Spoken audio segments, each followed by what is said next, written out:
ಆಕಾಶವಾಣಿ ಆರೋಗ್ಯ ಸಂಚಿಕೆ. ಇವತ್ತಿನ ಕಾರ್ಯಕ್ರಮದಲ್ಲಿ ಗರ್ಭಧರಿಸುವಿಕೆ, ಹೆರಿಗೆ ಪೂರ್ವ ಹಾಗೂ ಹೆರಿಗೆ ನಂತರದ ಆರೈಕೆ ಕುರಿತು ಕಲಬುರಗಿಯ ಲೋಟಸ್ ಆಸ್ಪತ್ರೆಯ ಸ್ತ್ರೀ ರೋಗ ಹಾಗೂ ಪ್ರಸೂತಿ ತಜ್ಞ ವೈದ್ಯರಾದ ಡಾ ಸುಪ್ರಿಯಾ ಟಿಳೆ ಅವರೊಂದಿಗೆ ಸಂದರ್ಶನ ಕೇಳುವಿರಿ. ಇವರನ್ನು ಸಂದರ್ಶಿಸುತ್ತಾರೆ ಬಿ ಸಿದ್ದಣ್ಣ.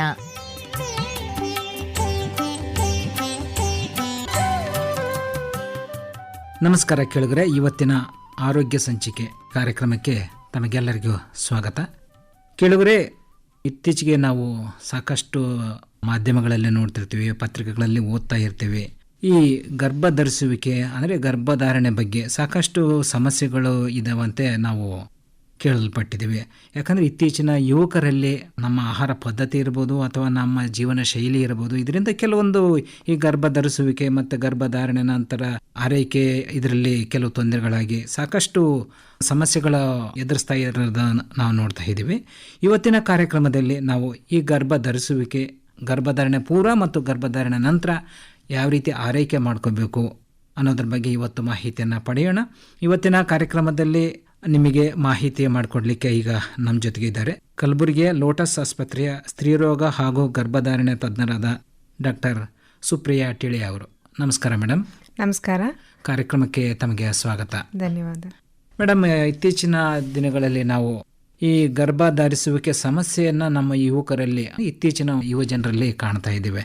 ಸಾಕಷ್ಟು ಸಮಸ್ಯೆಗಳು, ಗರ್ಭಪಾತ ಆಯಿತು, ಇಷ್ಟು ತಿಂಗಳಾಯಿತು, ಆಮೇಲೆ ಡೆಲಿವರಿ ಆಗಲಿಲ್ಲ, ಇಂಥ ಸಮಸ್ಯೆ ಆಯಿತು, ಆಮೇಲೆ ಆರೈಕೆ ಸರಿ ಇದ್ದಿಲ್ಲ, ಹಾಗಾಗಿ ಬಾಣಂತಿನೇ ಸಮಸ್ಯೆಗೆ ಸಿಲುಕಾಕೊಂಡ್ರು. ಇಂಥ ಸಮಸ್ಯೆಗಳು ನಾವು ಕೇಳ್ತಾ ಇದ್ದೀವಿ, ಮಾಧ್ಯಮಗಳಲ್ಲಿ ನೋಡ್ತಾ ಇದ್ದೀವಿ. ಈ ಗರ್ಭ ಧರಿಸುವಿಕೆ ಈ ಸಮಸ್ಯೆ ಆಗಲಿಕ್ಕೆ ಏನು ಕಾರಣ, ಇದ್ರ ಬಗ್ಗೆ ಸ್ವಲ್ಪ ವಿವರವಾಗಿ ಹೇಳಿ ಮೇಡಮ್. ಇವಾಗ ನಾವು ಈಗಿನ ಕಾಲದಲ್ಲಿ ನೋಡ್ತಾ ಇದ್ದೀವಿ, ಗರ್ಭಧಾರಣೆ ಮಾಡೋದು ಅಂದರೆ ಪ್ರೆಗ್ನೆನ್ಸಿ ಆಗೋದು ಸ್ವಲ್ಪ ಕಷ್ಟ ಆಗಿದೆ. ಭಾಳಷ್ಟು ಜನರಲ್ಲಿ ನಾವು ಇವಾಗ ಕಾಣಿಸ್ಕೊತಾ ಇದ್ದೀವಿ. ಬಂಜೆತನ ಪ್ರಾಬ್ಲಮ್ ಏನಂತೀವಲ್ಲ, ಅಂದರೆ ಇನ್ಫರ್ಟಿಲಿಟಿ ಪ್ರಾಬ್ಲಮ್ ಹೆಚ್ಚಾಗಿ ಕಾಣಿಸ್ಕೊತಾ ಇದೆ. ಭಾಳಷ್ಟು ಸ್ಟಡೀಸ್ ನೋಡಿದರೆ ಇಂಡಿಯಾದಲ್ಲಿ ಇದು ಹೆಚ್ಚಾಗ್ತಾ ಇದೆ. ಆಲ್ಮೋಸ್ಟ್ ಅಂತಾರೆ 1 in 6 ಕಪಲ್ಸ್ ಅಂದರೆ 6 ಜನರಲ್ಲಿ ಒಬ್ಬರಿಗೆ ಇನ್ಫರ್ಟಿಲಿಟಿ ಅಂದರೆ ಬಂಜೆತನ ಪ್ರಾಬ್ಲಮ್ ಕಂಡು ಬಂದೇ ಬರುತ್ತೆ. ಸೊ ಅದು ಅಷ್ಟು ಕಾಮನ್ ಪ್ರಾಬ್ಲಮ್ ಆಗ್ಬಿಟ್ಟಿದೆ ಇವಾಗಿನ ಕಾಲದಲ್ಲಿ. ಯಾಕೆ ಈ ಪ್ರಾಬ್ಲಮ್ ಸಮಸ್ಯೆ ಹೆಚ್ಚಾಗ್ತಾ ಇದೆ ಅನ್ನೋದನ್ನ ನೋಡಿದ್ರೆ, ಇವಾಗಿನ ನಮ್ಮ ಇರೋ ಜೀವಶೈಲಿ ಆಗಿರ್ಬೋದು, ಅಂದ್ರೆ ಲೈಫ್ ಸ್ಟೈಲ್ ಅಂತ ಏನ್ ಹೇಳ್ತೀವಿ ನಾವು, ಅದು ನಮ್ಮ ಊಟದ ಹ್ಯಾಬಿಟ್ಸ್ ಅಂದ್ರೆ ಡಯಟ್ ಅಂತೀವಿ ಅದು, ಪ್ಲಸ್ ಇವಾಗ ಎಲ್ರೂ ಹೈಯರ್ ಎಜುಕೇಶನ್ ಅಂತ ಹೋಗ್ತಾರೆ, ಜಾಬ್ ಮಾಡ್ತಾರೆ. ಅದರಿಂದ ಏನಾಗುತ್ತೆ, ಮದುವೆಗಳು ಡಿಲೇ ಆಗುತ್ತೆ. ಮದುವೆ ನಾವು ಮೊದ್ಲಿನ ಕಾಲದಲ್ಲಿ ನೋಡಿದ್ರೆ 20-19 ವಯಸ್ಸಿಗೆಲ್ಲ ಮದುವೆ ಆಗೋಗ್ಬಿಟ್ಟಿರೋರು. ಇವಾಗ ನಾವು ಇನ್ನೂ 32-35 ಆದ್ರೂ ಇನ್ನೂ ಆವಾಗ ಮದುವೆ ಆಗ್ತಾ ಇರ್ತಾರೆ. ಸೊ ಅದು ಹೆಚ್ಚಾಗಿ ಸಮಸ್ಯೆ ಮಾಡ್ತಾ ಇದೆ ಪ್ರೆಗ್ನೆನ್ಸಿ ಆಗೋದ್ರಲ್ಲಿ. ಸೊ ಡಯಟ್, ಲೈಫ್ ಸ್ಟೈಲ್, ಆಮೇಲೆ ಹೆಚ್ಚಾಗ್ತಿರೋ ವಯಸ್ಸು, ಇವು ಮೇನ್ ಅಥವಾ ಬಹಳಷ್ಟು ಕಾಮನ್ ಕಾಸ್ ಆಗಿರ್ಬೋದು ಬಂಜೆತನಕ್ಕೆ ರೀಸನ್, ಕಾರಣ ಅಂತ ಹೇಳಿ. ಕಾರಣ ತಾವು ಹೇಳಿದ್ರಿ, ಮೊದಲು ಬೇಗ ಮದುವೆ ಆಗ್ತಿತ್ತು, ಪ್ರೆಗ್ನೆನ್ಸಿ ಆಗ್ತಿದ್ರು, ಮಕ್ಕಳಾಗ್ತಿದ್ದು, ಹೆರಿಗೆ ಎಲ್ಲ ಚೆನ್ನಾಗಿ ಆಗ್ತಿತ್ತು. ಈಗ ತಡವಾಗಿ ಮದುವೆ ಆಗೋದ್ರಿಂದ ಈ ಸಮಸ್ಯೆಗಳು ಸ್ವಲ್ಪ ಹೆಚ್ಚಾಗ್ತವೆ ಅನ್ನೋದು ಅದು ಒಂದು ಕಾರಣ ಅಂತ ಹೇಳಿದ್ರೆ, ಈಗ ಸರಿಯಾದ ವಯಸ್ಸು ಯಾವ್ದಂತ ಹೇಳ್ತೀರಾ ಮೇಡಮ್ ಈ ಗರ್ಭ ಧರಿಸ್ಲಿಕ್ಕೆ? ಇವಾಗ ಸರಿಯಾದ ವಯಸ್ಸು ಹೆಣ್ಮಕ್ಳಿಗೆ ಅಂತಂತಂದ್ರೆ 20 ದಾಟಿದ ಮೇಲೆ 30ರೊಳಗೆ, ಅಂದ್ರೆ ಯು ಕ್ಯಾನ್ ಕನ್ಸಿಡರ್ 22ರಿಂದ 30 ಇದು ಸೂಕ್ತವಾದ ಸಮಯ ಪ್ರೆಗ್ನೆನ್ಸಿ ಮಾಡ್ಲಿಕ್ಕೆ. ಬಟ್ ಇವಾಗಿನ ಕಾಲದಲ್ಲಿ ಎಲ್ರು ಓದ್ಬೇಕಂತಾರೆ, ಹೈಯರ್ ಎಜುಕೇಶನ್ಗೆ ಹೋಗ್ಬೇಕಂತಾರೆ. ಸೊ ಆ ತರ ಇದ್ದವರು ಮ್ಯಾಕ್ಸಿಮಮ್ ಅಂದ್ರೆ ಹೆಚ್ಚಾಗಿ 28 ವಯಸ್ಸರಲ್ಲಿ ಅವ್ರ ಪ್ರೆಗ್ನೆನ್ಸಿ ಪ್ಲಾನ್ ಮಾಡ್ಕೊಂಡ್ರೆ ಬಹಳ ಒಳ್ಳೆಯದು. 30 ಆಗಿದ ನಂತರ ಪ್ರೆಗ್ನೆನ್ಸಿ ಚಾನ್ಸಸ್ ಕಡಿಮೆ ಹಾಕೊಂಡೋಗುತ್ತೆ. ಅದು 32 ದಾಟದಂಗೆ 10-15% ಕಡಿಮೆ, ಇನ್ನೂ ಜಾಸ್ತಿ % ಫಾಲ್ ಹಾಕೊಂಡೋಗುತ್ತೆ. ಆಮೇಲೆ 35 ಆದ್ಮೇಲೆ ಆಲ್ಮೋಸ್ಟ್ 50% ಕಡಿಮೆ ಆಗುತ್ತೆ ಪ್ರೆಗ್ನೆನ್ಸಿ ಆಗೋ ಚಾನ್ಸಸ್. ಇವಾಗ ಸೂಕ್ತವಾದ ವಯಸ್ಸು ಹೆಣ್ಮಕ್ಳಿಗೆ ಅಂತಂತಂದ್ರೆ 25ರಿಂದ 28 ಅನ್ಕೋಬಹುದು. ಇವಾಗ ಗಂಡಸರಿಗೆ 35ರಿಂದ 40ವರೆಗೂ ಅವರಿಗೆ ಚಾನ್ಸಸ್ ಇರುತ್ತೆ. ಸೊ ಗಂಡಸರಲ್ಲಿ ವಯಸ್ಸಿನ ಪ್ರಾಬ್ಲಮ್ ಜಾಸ್ತಿ ಬರೋದಿಲ್ಲ. ಸೊ ಈವನ್ ಅಪ್ ಟು 40 ಅವರು ಪ್ಲಾನ್ ಮಾಡ್ಕೋಬಹುದು ಪ್ರೆಗ್ನೆನ್ಸಿನ. ಈಗ ಗರ್ಭ ಧರಿಸಬೇಕು ಅಂದ್ರೆ ಆ ವ್ಯಕ್ತಿ ಅಂದ್ರೆ ಆ ಮಹಿಳೆ ಇರ್ಬೋದು ಅಥವಾ ಗಂಡಸೆ ಇರ್ಬೋದು, ಅವರ ಆರೋಗ್ಯ ಬಹಳ ಮುಖ್ಯ ಆಗುತ್ತೆ. ಅವರು ಯಾವ ಆರೋಗ್ಯವಂತಿದಾರ, ಹೇಗಿದೆ ಅವರ ಆರೋಗ್ಯ ಅನ್ನೋದು ಬಹಳ ಮುಖ್ಯ ಆಗುತ್ತೆ. ಹೇಗೆ ಕಾಪಾಡ್ಕೊಳ್ಬೇಕು ಅಂತ ಹೇಳ್ತೀರಾ? ಈಗ ತಾವು ಹೇಳಿದ್ರೆ ಆಗಲೇ ಆಹಾರನೂ ಒಂದು ಮುಖ್ಯ ಆಗುತ್ತೆ. ನಮ್ಮ ಜೀವನ ಶೈಲಿಯಿಂದ ಇವತ್ತು ನಾವು ಇನ್ಫರ್ಟಿಲಿಟಿನ ಭಾಳಷ್ಟು ನೋಡ್ತಾ ಇದ್ದೀವಿ ಅಂತಂತ ಹೇಳಿದ್ರೆ ಹೇಗೆ ನಮ್ಮ ಆರೋಗ್ಯನ ಕಾಪಾಡ್ಕೋಬೇಕಾಗುತ್ತೆ ಮೇಡಮ್? ಸೊ ಆರೋಗ್ಯ ಕಾಪಾಡ್ಕೋಬೇಕಂತಂದ್ರೆ ಅದರಲ್ಲಿ 3 ಮುಖ್ಯ ಇರೋದು ಏನಂತಂದ್ರೆ, ಒಂದು ಆಹಾರ, ನಿದ್ದೆ ಮತ್ತು ನಮ್ಮ ಜೀವನ ಶೈಲಿ. ಇವಾಗ ಆಹಾರದಲ್ಲಿ ಇವಾಗ ನಾವು ನೋಡ್ತಿರ್ತೀವಿ, ಜಾಸ್ತಿ ಜನ ಹೊರಗಡೆ ಊಟ ಮಾಡೋದಾಯ್ತು, ಅಥವಾ ಪ್ಯಾಕೇಜ್ಡ್ ಫುಡ್ ತಿನ್ನೋದಾಯ್ತು, ಅಥವಾ ಏರಿಯೇಟೆಡ್ ಡ್ರಿಂಕ್ಸ್ ಅಥವಾ ಕಾರ್ಬೋನೇಟೆಡ್ ಡ್ರಿಂಕ್ಸ್ ಅಂತೇಳಿ ಅದು ಜಾಸ್ತಿಯಾಗಿ ಸೇವಿಸೋದಾಯ್ತು. ಇವೆಲ್ಲನೂ ನಮ್ಮ ಫರ್ಟಿಲಿಟಿ ಅಂತಂತಂದ್ರೆ ಗರ್ಭಧಾರಣೆ ಮಾಡ್ಕೊಳ್ಳಿಕ್ಕೆ ಸಮಸ್ಯೆಗಳು ಉಂಟು ಮಾಡುತ್ತೆ. ಸೊ ಅಂಥದ್ರಲ್ಲಿ ಆದಷ್ಟು ನಾವು ಹೊರಗಡೆದು ಜಂಕ್ ಫುಡ್ ಅಂತಂದ್ರೆ ಪಿಜ್ಜಾ, ಬರ್ಗರು, ಇವು ಏರಿಯೇಟೆಡ್ ಡ್ರಿಂಕ್ಸ್ ಅಂತ ಬರುತ್ತೆ, ಕೋಲಾ, ಸೋಡಾ ಡ್ರಿಂಕ್ಸ್ ಇವನ್ನೆಲ್ಲ ಕಡಿಮೆ ಸೇವನೆ ಮಾಡಬೇಕು. ಆದಷ್ಟು ಅವಾಯ್ಡ್ ಮಾಡಿದ್ರೆ ಒಳ್ಳೆಯದು. ಆಮೇಲೆ ಜಾಸ್ತಿ ಶುಗರ್ ಇರೋ ಫುಡ್ ಇರ್ಬೋದು, ಇವನ್ನೆಲ್ಲ ಕಡಿಮೆ ಸೇವನೆ ಮಾಡ್ಕೋಬೇಕು. ಆಮೇಲೆ ನಾವು ಮನೆ ಊಟನ ಜಾಸ್ತಿ ತಗೋಬೇಕು. ಅದರಲ್ಲೂ ಹಸಿರು ತರಕಾರಿ ಇರುತ್ತಲ್ಲ, ಮೆಂತೆ ಪಲ್ಯ, ಪಾಲಕು, ಇವೆಲ್ಲ ಜಾಸ್ತಿ ಇನ್ಕ್ಲೂಡ್ ಮಾಡ್ಕೋಬೇಕು. ಅದಲ್ದೇನೆ ಇವು ಮೊಳಕೆ ಹೊಡೆದಿದ್ದು ಕಾಳು ಇವೆಲ್ಲ ಜಾಸ್ತಿ ಸೇವನೆ ಮಾಡ್ಕೋಬೇಕು. ಈ ಆಹಾರ ನಾವು ಕರೆಕ್ಟಾಗಿ ಸೇವನೆ ಮಾಡೋದ್ರಿಂದ ನಮ್ಮ ವೇಟ್ ಕರೆಕ್ಟಾಗಿ ಕಂಟ್ರೋಲರ್ ಇರುತ್ತೆ. ಈಗಿನ ಕಾಲದಲ್ಲಿ ನಾವು ನೋಡ್ತಾ ಇದ್ದೀವಿ ವೇಟ್ದು ಬಹಳ ಪ್ರಾಬ್ಲಮ್ ಇದೆ. ಜಾಸ್ತಿ ಜನ ಓವರ್ ವೇಟ್ ಅಥವಾ ಒಬೇಸಿಟಿ ಅಂದ್ರೆ ತೂಕ ಜಾಸ್ತಿ ಆಗಿರೋರು ತುಂಬಾ ಜನ ಇರ್ತಾರೆ. ಸೊ ಅದು ಒನ್ ಆಫ್ ದ ಫ್ಯಾಕ್ಟರ್ ನಮ್ಮ ಫರ್ಟಿಲಿಟಿಗೆ ಎಫೆಕ್ಟ್ ಮಾಡೋದು, ತೊಂದರೆ ಮಾಡೋದು. ನಾವು ಪ್ರೆಗ್ನೆನ್ಸಿ ಪ್ಲಾನ್ ಮಾಡಬೇಕಾದ್ರೆ ಬಹಳಷ್ಟು ಜನ ನಮ್ಮ ಪೇಷಂಟ್ಸ್ ಬರ್ತಾರೆ. ಆಲ್ಮೋಸ್ಟ್ ಎಲ್ಲರೂ 70 kg 80 kg, ಬಟ್ ವಯಸ್ಸು ನೋಡಿದ್ರೆ ಬರೀ 22 25 ಇಷ್ಟಿರ್ತಾರೆ. ಬಟ್ ಅವ್ರ ವೇಟ್ ತುಂಬಾನೇ ಜಾಸ್ತಿ ಇರುತ್ತೆ. ಸೊ ಪರ್ಟಿಕ್ಯುಲರ್ಲಿ ಅಂತ ವೇಟ್ ಗ್ರೂಪ್ ಅವರಿಗೆ ಹೊರಗಡೆ ಊಟ ಎಲ್ಲ ಕಡಿಮೆ, ಮನೆ ಊಟ ಜಾಸ್ತಿ, ಮೈದಾ ಐಟಮ್ಸು ಅಂತಂದ್ರೆ ಬ್ರೆಡ್, ಬನ್ನು, ಪಿಜ್ಜಾ ಇವೆಲ್ಲ ಕಡಿಮೆ ಸೇವನೆ ಮಾಡ್ಕೋಬೇಕು. ಈಗ ದಂಪತಿ ಇದ್ದಾರೆ ಅಂತ ತಿಳ್ಕೊಬೋದು, ಹೊಸದಾಗಿ ಮದುವೆ ಆಗಿರ್ತಾರೆ, 1 ವರ್ಷ 2 ವರ್ಷ ಆಗಿರ್ಬೋದು, ಅಂಥವ್ರು ಒಂದು ಮಕ್ಕಳು ಮಾಡ್ಕೋಬೇಕು ಅನ್ನೋ ಒಂದು ಇಚ್ಛೆಯನ್ನು ಹೊಂದಿರ್ತಾರೆ. ಅವರು ತಜ್ಞರನ್ನು ಭೇಟಿ ಮಾಡಬೇಕು. ಯಾವ ಸಂದರ್ಭದಲ್ಲಿ ಭೇಟಿ ಮಾಡಬೇಕು? ಪ್ರಿಕಾಷನ್ಸ್ ಏನಾದರೂ ಮೊದಲೇ ತೊಗೊಂಡಿರ್ಬೇಕು, ಹೇಗೆ ಮೇಡಮ್? ಸೊ ಇವಾಗ ಹೊಸದಾಗಿ ಮದುವೆ ಆಗೋ ದಂಪತಿ ಹಿಂಗೆ ಪ್ರೆಗ್ನೆನ್ಸಿ ಪ್ಲಾನ್ ಮಾಡ್ತಾ ಇದ್ದಾರೆ ಅಂತಂತಂದ್ರೆ ಬಿಫೋರ್ ಅವರು ಕನ್ಸಲ್ಟೇಷನ್ಗೆ ಬರೋಕ್ಕಿಂತ ಮುಂಚೆ ಅಥವಾ ವೈದ್ಯರನ್ನ ಹೋಗಿ ಕಾಣೋಕ್ಕಿಂತ ಮುಂಚೆ ಅಟ್ಲೀಸ್ಟ್ ನಾವಂತೀವಿ 1 ವರ್ಷ ಆದ್ರೂ ನೀವು ಪ್ರೆಗ್ನೆನ್ಸಿ ನ್ಯಾಚುರಲಿ ನಿಲ್ಲಿಕ್ಕೆ ಟ್ರೈ ಮಾಡಿ ನೋಡ್ಬೇಕು ಅಂತ. ಸೊ 1 ವರ್ಷ ಆದ್ಮೇಲೂ ಅವರಿಗೆ ಪ್ರೆಗ್ನೆನ್ಸಿ ನಿಲ್ಲಿಲ್ಲ, ಆ ಸಂದರ್ಭದಲ್ಲಿ ಅವರು ಡಾಕ್ಟರ್ಗೆ ಆದಷ್ಟು ಬೇಗ ಬಂದು ಕಾಣಬೇಕು. ಇಲ್ಲ ಅಂತಂತಂದ್ರೆ ಸ್ವಲ್ಪ ಜನರಲ್ಲಿ ಬೇರೆ ಪ್ರಾಬ್ಲಮ್ ಇರುತ್ತೆ, ಅಂತಂತಂದ್ರೆ ಮೆನ್ಸ್ಟ್ರಲ್ ಪ್ರಾಬ್ಲಮ್ ಅಂತಂದ್ರೆ ಮಾಸಿಕ ಪ್ರಾಬ್ಲಮ್ ಇರುತ್ತೆ, ಅವರಿಗೆ ಪೀರಿಯಡ್ಸ್ ರೆಗ್ಯುಲರ್ ಆಗಿ ಆಗ್ತಾ ಇರಂಗಿಲ್ಲ, ತುಂಬಾ ಡಿಲೇಡ್ ಆಗಿ ಪೀರಿಯಡ್ಸ್ ಬರ್ತಾ ಇರುತ್ತೆ. ನಾರ್ಮಲಿ ಎಲ್ರಿಗೂ ತಿಂಗಳಿಗೆ ಒಂದ್ಸತಿ ಪೀರಿಯಡ್ ಬರಬೇಕು. ಸ್ವಲ್ಪ ಹೆಣ್ಮಕ್ಳಲ್ಲಿ ಏನಾಗುತ್ತೆ 1.5 ತಿಂಗಳಿಗೊಂದ್ಸತಿ ಬರೋದು, 2 ತಿಂಗಳಿಗೊಂದ್ಸತಿ ಬರೋದು, ಅಥವಾ ಸ್ವಲ್ಪ ಜನರಿಗೆ ಬರೀ ಮಾತ್ರೆಗಳು ತಗೊಂಡ್ರೆ ಅಷ್ಟೇ ಪೀರಿಯಡ್ಸ್ ಬರೋದು. ಅಂತವರು ಆದಷ್ಟು ಬೇಗ ಹೋಗಿ ಫರ್ಟಿಲಿಟಿ ಸ್ಪೆಷಲಿಸ್ಟ್ ಅನ್ನ ಕಾಣಬೇಕು. ಇಲ್ಲ ಅಂತಂತಂದ್ರೆ ವಯಸ್ಸು ಹೆಚ್ಚಾದವರು ಅಂತಂದ್ರೆ ಆಫ್ಟರ್ 32 ಇಂಥವ್ರು ಪ್ರೆಗ್ನೆನ್ಸಿ ಪ್ಲಾನ್ ಮಾಡ್ಬೇಕಾತಂದ್ರೆ ನಾವು 1 year ಟೈಮ್ ಕೊಡಂಗಿಲ್ಲ ಅವರಿಗೆ. ಆ 6 months ವರೆಗೂ ನೀವು ನ್ಯಾಚುರಲಿ ಟ್ರೈ ಮಾಡಿ ನೋಡಿ. 6 months ನಿಮಗೆ ಪ್ರೆಗ್ನೆನ್ಸಿ ಆಗ್ಲಿಲ್ಲ ಅಂತಂತಂದ್ರೆ ಅವರು ಆದಷ್ಟು ಬೇಗ ಫರ್ಟಿಲಿಟಿ ಸ್ಪೆಷಲಿಸ್ಟ್ ನ ಕಾಣಬೇಕು. ಇನ್ನು ಉಳಿದಿದವರು ಅಂತಂತಂದ್ರೆ ಗಂಡಸರಲ್ಲಿ ಜಾಸ್ತಿ ಸ್ಮೋಕಿಂಗ್ ಮಾಡ್ತಾರೆ, ಬೀಡಿ ಸೇದೋದಾಯ್ತು, ಸಿಗರೆಟ್ ಸೇದೋದಾಯ್ತು, ತಂಬಾಕು ಸೇವನೆ ಮಾಡೋರು, ಅಥವಾ ಮೊದಲಿಂದ ಏನಾದರೂ ಆಪರೇಷನ್ ಆಗಿರೋರು ಅಂದ್ರೆ ಹರ್ನಿಯಾ ಆಪರೇಷನ್ನು, ಅಥವಾ ಹೈಡ್ರೋಸೀಲ್ ಅಂತ ಆಪರೇಷನ್ ಆಗಿರೋರು, ಅಥವಾ ಮೊದಲು ಕ್ಯಾನ್ಸರ್ಗಂತ ಟ್ರೀಟ್ಮೆಂಟ್ ತಗೊಂಡಿರೋರು, ಕ್ಯಾನ್ಸರ್ ಆಪರೇಷನ್ ಆಗಿರೋರು, ಅಥವಾ ಕೀಮೋಥೆರಪಿ, ರೇಡಿಯೋಥೆರಪಿ ಅಂತ ಮಾಡಿಸ್ಕೊಂಡಿರ್ತಾರೆ ಕ್ಯಾನ್ಸರಿಗೆ. ಅಂಥವರು ಜಾಸ್ತಿ ನಾವು 1 ವರ್ಷ ವೇಟಿಂಗ್ ಪೀರಿಯಡ್ ಅವ್ರಿಗೆ ಕೊಡಂಗಿಲ್ಲ. ಅವರು ಆದಷ್ಟು ಬೇಗ ಬಂದು ಫರ್ಟಿಲಿಟಿ ಸ್ಪೆಷಲಿಸ್ಟ್ ಅನ್ನ ಕಾಣಬೇಕು. ಈಗ ಮೇಡಮ್ ನಾವು ನಮಗೆ ಗೊತ್ತಿರೋದನ್ನ ಕೇಳ್ತಿರ್ತೀವಿ, ಯಾಕಪ್ಪ ಮದುವೆ ಆಗಿ ಈಗ 2 ವರ್ಷ ಆಯಿತು, 3 ವರ್ಷ ಆಯಿತು, 4 ವರ್ಷ ಆಯ್ತು, ಏನು ಸುದ್ದಿ ಇಲ್ಲೇನು, ಏನು ಸಮಸ್ಯೆ ಅಂದರೆ ಅವರು ಕೆಲವೊಂದು ಸಂದರ್ಭದಲ್ಲಿ ಹೇಳ್ತಿರ್ತಾರೆ, ಇಲ್ಲ ಸರ್ ಹಿಂಗೆ ಪ್ರೆಗ್ನೆನ್ಸಿ ಆಗುತ್ತೆ, 3 ತಿಂಗಳಿರುತ್ತೆ, ಆಮೇಲೆ 4 ತಿಂಗಳಿರುತ್ತೆ, ಆಮೇಲೆ ಅಬಾರ್ಷನ್ ಆಗುತ್ತೆ, ಈ ಥರ ಸಮಸ್ಯೆಗಳಾಗ್ತಾ ಇದ್ದಾವೆ ಅಂತ. ಇದಕ್ಕೆ ಕಾರಣ ಆದರೂ ಏನಂತಾರೆ ಮೇಡಮ್? ಪ್ರೆಗ್ನೆನ್ಸಿ ಆಗಿರ್ತಾರೆ ಆದರೆ ಅದು ನಿಲ್ಲೋದಿಲ್ಲ. ಸೊ ಇವಾಗ ನಾವು ಪ್ರೆಗ್ನೆನ್ಸಿ ನಿಂತಾಗ ಅದರಲ್ಲೂ ಫಸ್ಟ್ ಪ್ರೆಗ್ನೆನ್ಸಿ ಅಂದ್ರೆ ಚೊಚ್ಚಲ ಪ್ರೆಗ್ನೆನ್ಸಿ ಏನಿರುತ್ತೆ ಅದರಲ್ಲಿ ಅಬಾರ್ಷನ್ ಆಗೋ ಚಾನ್ಸಸ್ ಸ್ವಲ್ಪ ಜಾಸ್ತಿನೇ ಇರುತ್ತೆ. ಸೊ ಅದು ಮೇ ಬಿ ಕ್ರೋಮೋಸೋಮಲ್ ಅಬ್ನಾರ್ಮಲಿಟಿನೋ ಅಥವಾ ಮಗು ಬೆಳವಣಿಗೆಯಲ್ಲಿ ಏನೋ ಪ್ರಾಬ್ಲಮ್ ಆಗಿರೋದ್ರಿಂದ ನೇಚರ್ ಅಂದ್ರೆ ನೈಸರ್ಗ ತಾನಾಗೆ ಅಂತ ಪ್ರೆಗ್ನೆನ್ಸಿನ ಅಲ್ಲಿಗೆ ಸ್ಟಾಪ್ ಮಾಡಿಬಿಡುತ್ತೆ. ಬಟ್ ಆ ಥರ ಪ್ರೆಗ್ನೆನ್ಸಿ ಫಸ್ಟ್ 3 ತಿಂಗಳಲ್ಲೇ ಒಂದು ಅಥವಾ 2 ಸತಿಗಿನ್ನ ಹೆಚ್ಚಾಗಿ ಫೇಲ್ಯೂರ್ ಆಯ್ತು ಅಂತಂದ್ರೆ, ಅಂದ್ರೆ 2 ಅಬಾರ್ಷನ್ಸ್ ಆಯ್ತು ಅಥವಾ 2ಕ್ಕಿಂತ ಹೆಚ್ಚಾಗಿ ಅಬಾರ್ಷನ್ ಆಗ್ತಾ ಇದೆ ಅವರಿಗೆ ಸತತವಾಗಿ ಅಂತಂತಂದ್ರೆ ಅಂತವ್ರು ಆದಷ್ಟು ಬೇಗ ಹೋಗಿ ಡಾಕ್ಟರ್ನ ಕಾಣಬೇಕು. ಇವಾಗ ಅದಕ್ಕೆ ಬಹಳಷ್ಟು ರೀಸನ್ಸ್, ಕಾರಣಗಳು ಇರುತ್ತೆ ಈ ತರ ಅಬಾರ್ಷನ್ಸ್ ಆಗ್ಲಿಕ್ಕೆ ಅಥವಾ ಪ್ರೆಗ್ನೆನ್ಸಿ ಫೇಲ್ ಆಗ್ಲಿಕ್ಕೆ. ಅದರಲ್ಲಿ ಒಂದು ಬಂದ್ಬಿಟ್ಟು ವಯಸ್ಸು ಹೆಚ್ಚಾಗಿರೋರು, ಅಂದ್ರೆ ನಾನು ಹೇಳಿದ್ನಲ್ಲ ಆವಾಗ 32 ಅಂಡ್ ಅಬವ್, ಪ್ರೆಗ್ನೆನ್ಸಿ ನಿಲ್ಲದ್ರಲ್ಲೂ ಅವರಿಗೆ ಕಷ್ಟ ಇರುತ್ತೆ. ನಿಂತಂತಂದ್ರೆ ಅಬಾರ್ಷನ್ಸ್ ಆಗೋ ಚಾನ್ಸಸ್ ಹೆಚ್ಚಾಗುತ್ತೆ ವಯಸ್ಸು ಹೆಚ್ಚಾದಂಗೆ ಅಂತವ್ರು. ಆಮೇಲೆ ಮೊದ್ಲಿಂದ ಅವ್ರಿಗೆ ಏನಾದ್ರು ಶುಗರ್ ಕಾಯಿಲೆ ಇದ್ದವರು, BP ಕಾಯಿಲೆ ಇದ್ದವರು, ಅಥವಾ ಸಂಬಂಧಿಕರದಲ್ಲೇ ಮದುವೆ ಆಗಿರೋರು, ಇಂಥವರಿಗೆ ಸ್ವಲ್ಪ ಅಬಾರ್ಷನ್ಸ್ ಎಲ್ಲ ಆಗೋ ಚಾನ್ಸಸ್ ಹೆಚ್ಚಾಗಿರುತ್ತೆ.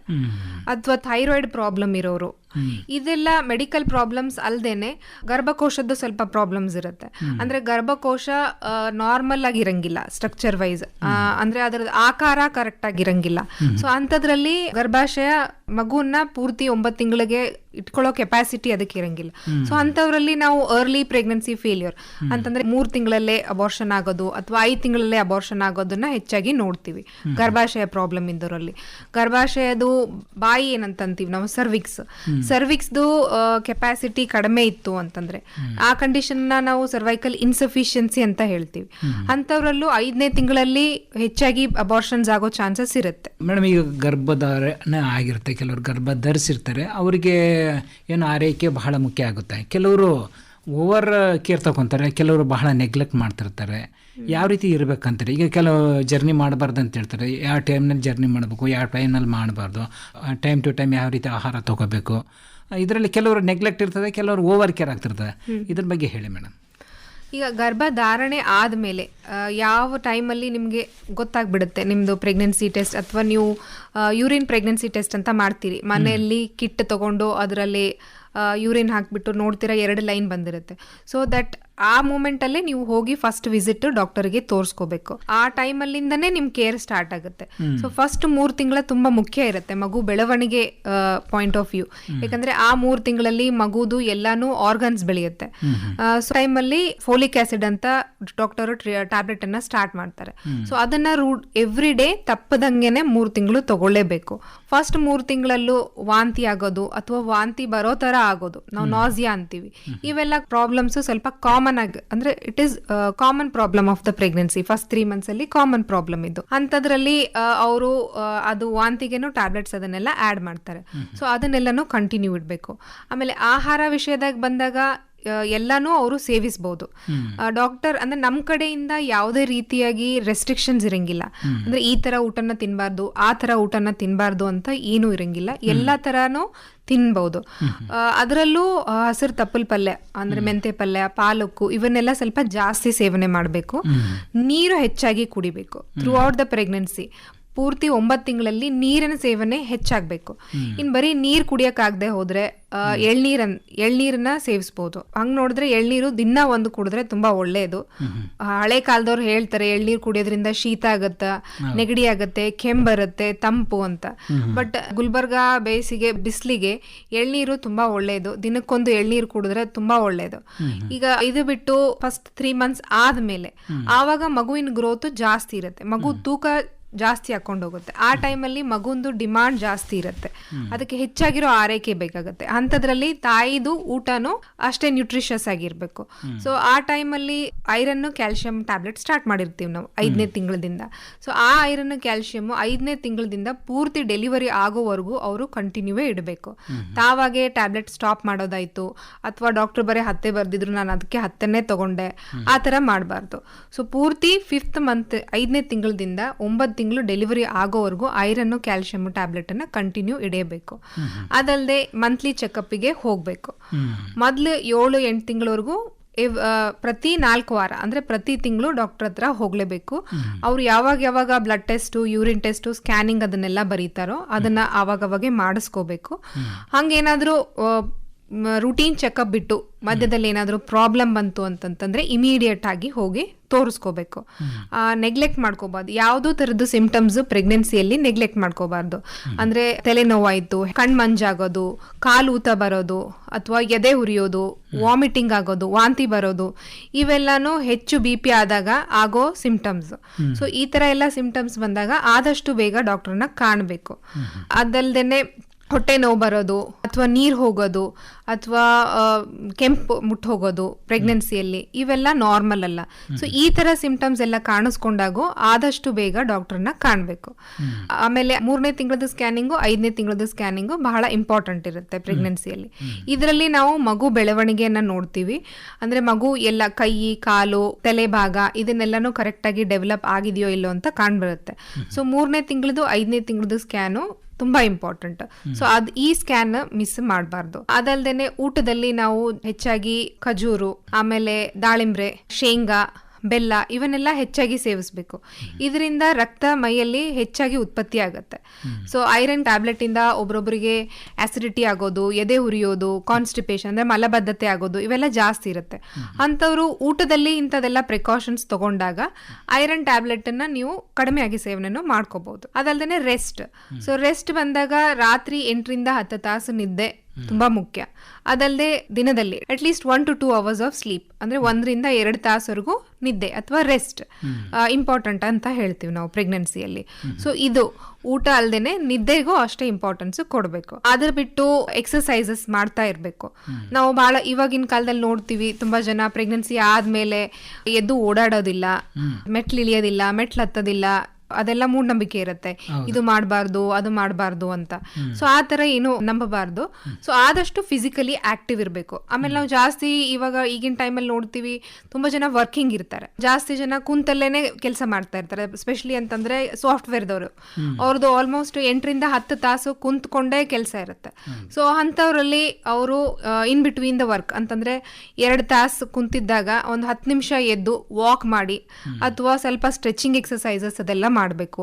ಸೊ ಜಾಸ್ತಿ ಹೊತ್ತು ಕೂತ್ಕೊಂಡೇ ಇರಬಾರ್ದು. In between the work also ಸ್ವಲ್ಪ 10 minutes ಬ್ರೇಕ್ ಅಥವಾ 5 to 10 minutes ಬ್ರೇಕ್ ತಗೊಂಡು ವಾಕ್ ಮಾಡಿ ಸ್ಟ್ರೆಚಿಂಗ್ ಮಾಡಿದ್ರೆ ದೇಹಕ್ಕೂ ಒಳ್ಳೆಯದು. ವೇಟ್ ಗೇನು ಜಾಸ್ತಿ ಆಗೋದಿಲ್ಲ. ಈ ಕೆಲವರೆಲ್ಲ ಭಾರವಾದ ಕೆಲಸ ಮಾಡಬಾರ್ದು, ಆಮೇಲೆ ಜರ್ನಿ ಮಾಡಬಾರ್ದು ಅಂತ ಹೇಳ್ತಿರ್ತಾರೆ ಮೇಡಮ್, ಅದ್ರ ಬಗ್ಗೆ ಹೇಳಿ. ಜರ್ನಿ ಅಂತಂದ್ರೆ ಫಸ್ಟ್ 3 ತಿಂಗಳು ಅಂದ್ರೆ ಗರ್ಭಧಾರಣೆ ಆಗಿದ್ದು ಮೊದಲೇ 3 ತಿಂಗಳಲ್ಲಿ ಜರ್ನಿಯನ್ನು ಆದಷ್ಟು ಅವಾಯ್ಡ್ ಮಾಡಿದ್ರೆ ತುಂಬಾ ಒಳ್ಳೆಯದು. ಅದಾದ್ಮೇಲೆ 8ನೇ ತಿಂಗಳಿಂದ ಡೆಲಿವರಿ ಆಗೋವರೆಗೂ ಜರ್ನಿಯನ್ನ ಅವಾಯ್ಡ್ ಮಾಡಬೇಕು. ಇವಾಗ ನಾವು 36 ವೀಕ್ಸ್ ಅಂತ ಹೇಳ್ತೀವಿ, ಪ್ರೆಗ್ನೆನ್ಸಿಯನ್ನ ನಾವು ವೀಕ್ಸ್ ಅಲ್ಲಿ ಕ್ಯಾಲ್ಕುಲೇಟ್ ಮಾಡಿದಾಗ. ಸೊ 36 ವೀಕ್ಸ್ ಆದ್ಮೇಲಿಂದ ಡೆಲಿವರಿ ಆಗೋವರೆಗೂ ಜರ್ನಿನ ಅವಾಯ್ಡ್ ಮಾಡಬೇಕು. ಆಮೇಲೆ ಫಸ್ಟ್ 3 ತಿಂಗಳು, ಅದು ಬಿಟ್ಟು ಇನ್ ಬಿಟ್ವೀನ್ 3rd ಮಂತ್ಲಿಂದ 7ನೇ ತಿಂಗಳವರೆಗೂ ಜರ್ನಿ ಮಾಡಬಹುದು. ಬಸ್ಸಲ್ಲಿ ಟ್ರಾವೆಲ್ ಮಾಡಬಹುದು, ಟ್ರೈನಲ್ಲಿ ಟ್ರಾವೆಲ್ ಮಾಡಬಹುದು, ಈವನ್ ಏರ್ ಟ್ರಾವೆಲ್ ಕೂಡ ಮಾಡಬಹುದು. ಅದಕ್ಕೇನು ರೆಸ್ಟ್ರಿಕ್ಷನ್ಸ್ ಇಲ್ಲ. ಸೊ ನೀವು ರೋಡಲ್ಲಿ ಟ್ರಾವೆಲ್ ಮಾಡ್ತಾ ಇದ್ರೆ ಅಂದ್ರೆ ಬೈ ರೋಡ್ ಟ್ರಾವೆಲ್ ಮಾಡ್ತಾ ಇದ್ದೀರಾ, ಬಸ್ ಟ್ರಾವೆಲ್ ಮಾಡ್ತಾ ಇದ್ದೀರಾ ಅಥವಾ ಕಾರಲ್ಲಿ ಮಾಡ್ತಾ ಇದ್ರೆ, ಇಫ್ ಜರ್ನಿ ತುಂಬಾ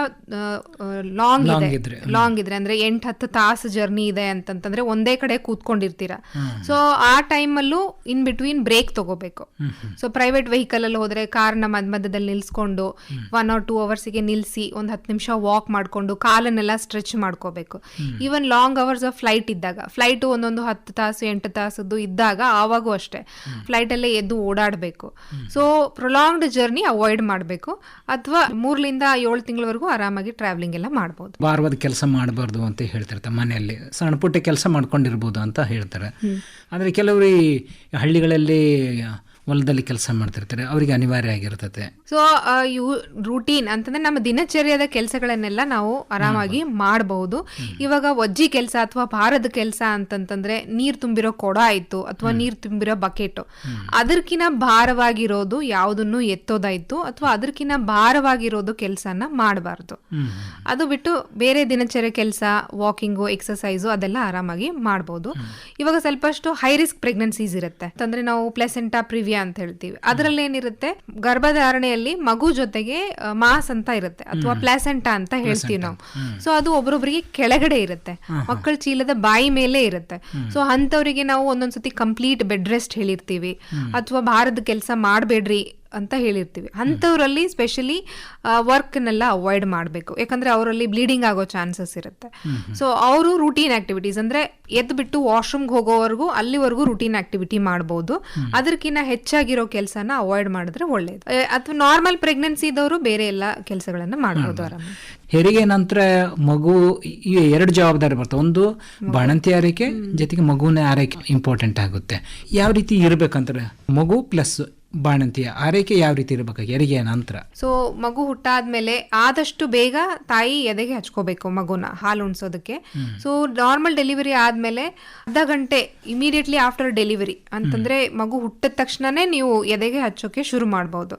ಸೊ ಯಾಕಂದ್ರೆ ಮೊದಲು 2 ಗಂಟೆ ಮಗು ತುಂಬಾ ಎಚ್ಚರಿಕೆ ಇರುತ್ತೆ. ಸೊ ಆ ಟೈಮಲ್ಲಿ ನೀವು ಮಗುಗ ಎದೆಗೆ ಹಚ್ಚಿದ್ರಿ ಅಂತಂತಂದ್ರೆ ಮಗು ಸಕ್ ಮಾಡೋದು ಅಂತಂತಂದ್ರೆ ಮಗು ಹಾಲು ಕುಡಿಯೋ ಶಕ್ತಿ ಚೆನ್ನಾಗಿರುತ್ತೆ. ಸೊ ಆ ಟೈಮಲ್ಲಿ ನೀವು ಹಚ್ಚಿದ್ರಿ ಅಂತಂದ್ರೆ ಮಗುಗೆ ಬೇಗ ಲ್ಯಾಚಿಂಗ್ ಆಗುತ್ತೆ. ಸೊ ಆದಷ್ಟು ಬೇಗ ಎದೆಗೆ ಹಚ್ಚಿ ಹಾಲು ಕುಡ್ಸಕ್ಕೆ ಶುರು ಮಾಡ್ಬೇಕು. ಇವಾಗ ಹೆರಿಗೆ ನಂತರ ಮೊದ್ಲು 6 ವಾರ ಏನಿರುತ್ತಲ್ಲ ತುಂಬಾ ಮುಖ್ಯವಾದದ್ದು. ಅದಾದ್ಮೇಲೆ ಮೊದ್ಲು 6 ತಿಂಗಳ ಮಗು ಮತ್ತೆ ತಾಯಿಗೆ ತುಂಬಾ ಮುಖ್ಯವಾದದ್ದು. ಸೊ ಇಮಿಡಿಯೇಟ್ಲಿ ಹೆರಿಗೆ ಆದ್ಮೇಲೆ ರಕ್ತ ಜಾಸ್ತಿ ಹೋಗೋ ಚಾನ್ಸಸ್ ಆಗುತ್ತೆ, BP ಹೆಚ್ಚಾಗೋ ಚಾನ್ಸಸ್ ಆಗುತ್ತೆ, ಇವೆಲ್ಲ ಕಾಂಪ್ಲಿಕೇಶನ್ಸ್ ಆಗೋ ಚಾನ್ಸಸ್ ಹೆಚ್ಚಾಗಿರುತ್ತೆ ಹೆರಿಗೆ ಆದ್ಮೇಲೆ. ಆ ಥರ ಏನೂ ಆಗಿಲ್ಲ, ಆರಾಮಾಗಿ ಹಾಸ್ಪಿಟ್ಲಿಂದ ಡಿಸ್ಚಾರ್ಜ್ ಆಗಿ ಬಂದ್ಮೇಲೆ ಮನೆಯಲ್ಲಿ ಯಾವ ಥರ ಕೇರ್ ತಗೋಬೇಕು ಅನ್ನೋದನ್ನ ಹೇಳ್ಬೇಕು ಅಂತಂತಂದ್ರೆ ಮತ್ತೆ ಇಲ್ಲಿ ಬಂದಾಗ ಆಹಾರ ಮೇನು ಮುಖ್ಯ. ಸೊ ಇಲ್ಲಿ ತಾಯಿ ಎಷ್ಟು ಚೆನ್ನಾಗಿ ಆಹಾರ ತಗೊಂತಾರೋ ಅಷ್ಟು ಚೆನ್ನಾಗಿ ತಾಯಿಗೆ ಹಾಲು ಬರುತ್ತೆ. ಸೊ ಆ ಹಾಲಿಂದ ಮಗು ಆರೈಕೆ ಆಗುತ್ತೆ. ಸೊ ತಾಯಿ ಯಾವ ತರ ಊಟ ಸೇವನೆ ಮಾಡ್ಕೋಬೇಕು ಡೆಲಿವರಿ ಆದ್ಮೇಲೆ, ಹಸಿರು ತರಕಾರಿಗಳು, ಮೆಂತೆ ಪಲ್ಯ ಆಯ್ತು, ಸಬ್ಸಿ ಪಲ್ಯ ಆಯ್ತು, ಆಮೇಲೆ ಪಾಲಕ್ಕು. ಸೊ ಸಬ್ಸಿ ಪಲ್ಯ ಸೇವನೆ ಜಾಸ್ತಿ ಮಾಡ್ಬೇಕು. ಅದಾದ್ಮೇಲೆ ಹಾಲು ಹೆಚ್ಚಾಗಕ್ಕೆ ಪಾಲಕ್ಕು, ಸಬ್ಸಿ ಪಲ್ಯ, ರಾಗಿ, ಆಮೇಲೆ ನೀರು ಹೆಚ್ಚಾಗಿ ಕುಡಿಬೇಕು. ಅದರಿಂದ ಹಾಲು ಹೆಚ್ಚು ಬರುತ್ತೆ. ಮೊಳಕೆ ಹೊಡೆದಿಡೋ ಕಾಳಾಯ್ತು, ಇವನ್ನೆಲ್ಲ ಹೆಚ್ಚಾಗಿ ಸೇವನೆ ಮಾಡಬೇಕು. ಅದಲ್ಲದೆ ಇವಾಗ ತಾಯಿನೂ ನೋಡ್ಕೊಳ್ಳೋದಿರುತ್ತೆ ಮಗು. ಸೊ ಅದಕ್ಕೆ ಅವರಿಗೆ ರೆಸ್ಟ್ ತುಂಬಾ ಮುಖ್ಯ ಇರುತ್ತೆ. ಅದಲ್ದೇನೆ ಊಟ ಮತ್ತೆ ನಿದ್ದೆ ಬಿಟ್ಟು ಕ್ಲೀನ್ಲಿನೆಸ್ ಅಥವಾ ಹೈಜೀನ್ ಅಂತ ಹೇಳ್ತೀವಿ, ಸೊ ಅದನ್ನ ಮೇಂಟೈನ್ ಮಾಡ್ಕೋಬೇಕು. ಡೆಲಿವರಿ ಆದ ತಕ್ಷಣ ಅವರು ಎವ್ರಿ ಡೇ ರೂಟೀನ್ ತರ ಸ್ನಾನ ಮಾಡ್ಬೋದು. ಸ್ನಾನ ಮಾಡೋದ್ರಲ್ಲಿ ಯಾವ ತರದ್ದು ರೆಸ್ಟ್ರಿಕ್ಷನ್ಸ್ ಇಲ್ಲ. ಸೊ ಫಸ್ಟ್ 6 ಮಂತ್ಸ್ ಮಗುಗ ಬರೀ ಎದೆ ಹಾಲು ಅಷ್ಟನ್ನೇ ಕುಡಿಸ್ಬೇಕು. ಎದೆ ಹಾಲು ಬಿಟ್ಟು ಬೇರೆ ಏನನ್ನು ಮಗುಗೆ ತಿನ್ಸೋದು ಅಥವಾ ಕುಡಿಸೋದು ಇರೋದಿಲ್ಲ. ಯಾಕಂದ್ರೆ ಬೇರೆ ಪದಾರ್ಥಗಳು ಮಗುಗೆ ಹಾಕೋದ್ರಿಂದ ಇನ್ಫೆಕ್ಷನ್ಸ್ ಆಗೋ ಚಾನ್ಸಸ್ ಎಲ್ಲ ಜಾಸ್ತಿ ಇರುತ್ತೆ. ಸೊ ಮಗುಗೆ ಯಾವ ತರ ಆರೈಕೆ ಬೇಕೋ, ಏನ್ ನ್ಯೂಟ್ರಿಷನ್ಸ್ ಬೇಕೋ ಅದನ್ನೆಲ್ಲಾನು ಅದಕ್ಕೆ ತಾಯಿ ಹಾಲ್ ರೂಪದಲ್ಲೇ ಸಿಗ್ತಾ ಇರುತ್ತೆ. ಸೊ ತಾಯಿ ಹಾಲ್ ಬಿಟ್ಟು ಮಗುಗೆ ಈವನ್ 1 ಡ್ರಾಪ್ ಆಫ್ ವಾಟರ್ ಅಂದ್ರೆ 1 ಹನಿ ನೀರು ಕೂಡ ಮೇಲಿಂದ ಕುಡ್ಸೋದು ಇರಂಗಿಲ್ಲ. ಮೊದ್ಲಿನ ಕಾಲದಲ್ಲಿ ಹುಟ್ಟಾದ್ಮೇಲೆ ಸಕ್ಕರೆ ನೀರು ಚೀಪ್ಸೋದಾಯ್ತು ಅಥವಾ ಜೇನುತುಪ್ಪ ಚೀಪ್ಸೋದು ಇದನ್ನೆಲ್ಲ ಮಾಡ್ತಿದ್ರು. ಸೊ ಇವೆಲ್ಲ ಮಾಡಬಾರ್ದು. ಇದು ಮಗುಂದು ಆರೋಗ್ಯಕ್ಕೆ ಒಳ್ಳೇದಲ್ಲ. ಸೊ ಆದಷ್ಟು ಬೇಗ ಎದೆ ಹಾಲು ಹಚ್ಚಬೇಕು. ಬರೀ ಎದೆ ಹಾಲಷ್ಟೇ ಕುಡಿಸ್ಬೇಕು ಮೊದ್ಲು 6 ತಿಂಗಳ. ಸೊ ಅದು ಎದೆ ಹಾಲು ಅಲ್ದೇನೆ ಡಾಕ್ಟರ್ ಪ್ರೆಸ್ಕ್ರೈಬ್ ಮಾಡಿರೋ ಏನಾದ್ರೂ ಸಿರಪ್ ಅಥವಾ ಏನಾದ್ರೂ ಮೆಡಿಸಿನ್ಸ್ ಇದ್ರೆ ಅದಷ್ಟೇ ಮಗುಗೆ ಕೊಡ್ಬೇಕು. ಇಲ್ಲ ಅಂತಂದ್ರೆ ಬರೀ ತಾಯಿ ಹಾಲಷ್ಟೇ ಮಗುಗೆ ಸಾಕಾಗುತ್ತೆ. ತುಂಬಾ ಧನ್ಯವಾದ ಮೇಡಮ್, ಸಾಕಷ್ಟು ಮಾಹಿತಿಯನ್ನ ತಿಳಿಸ್ಕೊಟ್ರಿ. ಈ ಗರ್ಭಧಾರಣೆ ಪೂರ್ವ ಮತ್ತು ಹೆರಿಗೆ ನಂತರ ಯಾವ ರೀತಿ ಆರೈಕೆ ಇರಬೇಕು, ಆಮೇಲೆ ಗರ್ಭಧಾರಿಸುವಿಕೆಗೆ ಏನೆಲ್ಲ ಒಂದು ಮುಂಜಾಗ್ರತಾ ಕ್ರಮಗಳನ್ನು ತಗೋಬೇಕಾಗುತ್ತೆ, ಆರೋಗ್ಯನ ಯಾವ ರೀತಿ ಕಾಪಾಡ್ಕೋಬೇಕಾಗುತ್ತೆ, ಇನ್ನು ಹಲವಾರು ವಿಷಯಗಳ ಬಗ್ಗೆ ತಾವು ನಮ್ಮ ಕೇಳುಗರಿಗೆ ಮಾಹಿತಿ ಮಾಡಿಕೊಟ್ರಿ. ಕಾರ್ಯಕ್ರಮದಲ್ಲಿ ಭಾಗವಹಿಸಿದ್ದಕ್ಕೆ ನಮ್ಮ ಆಕಾಶವಾಣಿ ಪರವಾಗಿ ತಮಗೆ ಧನ್ಯವಾದಗಳು. ನಮಸ್ಕಾರ. ನನಗೆ ಈ ಅವಕಾಶ ಮಾಡಿಕೊಟ್ಟಿದ್ದಕ್ಕೆ ಆಕಾಶವಾಣಿಯವರಿಗೆ ನನ್ನ ಕಡೆಯಿಂದ ತುಂಬಾ ಧನ್ಯವಾದಗಳು.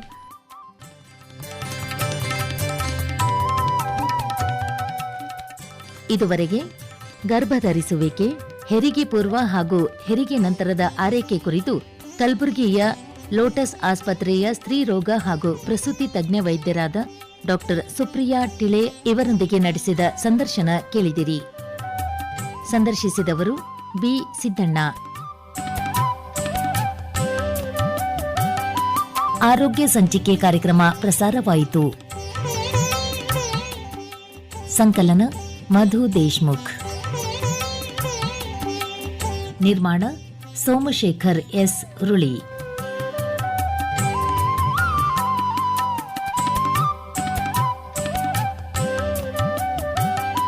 ಕಲಬುರಗಿ ಆಕಾಶವಾಣಿ ಕೇಂದ್ರದಲ್ಲಿ ಸಿದ್ಧಪಡಿಸಲಾದ ಈ ಕಾರ್ಯಕ್ರಮ ರಾಜ್ಯದ ಎಲ್ಲಾ ಬಾನುಲಿ ಕೇಂದ್ರಗಳಿಂದ ಏಕಕಾಲಕ್ಕೆ ಪ್ರಸಾರವಾಯಿತು.